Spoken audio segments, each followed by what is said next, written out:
Got another product spotlight video for you guys today. This is a fuel filter head assembly for 18 to 22 Mahindra Roxor. It's a genuine Mahindra Roxor OEM factory filter head unit.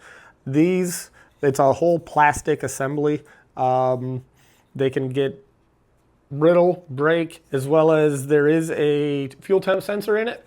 That sensor can go bad. If it does, the symptoms that you'll notice is once you start it, after about 30 seconds, it goes into a reduced power mode. Basically, the Roxor, the ECM, doesn't recognize the fuel temperature sensor, what temperature the fuel is, and it goes, let's go to 100% safe mode so that we don't hurt anything. So that sensor is not available on its own. It's only as a part of this whole assembly.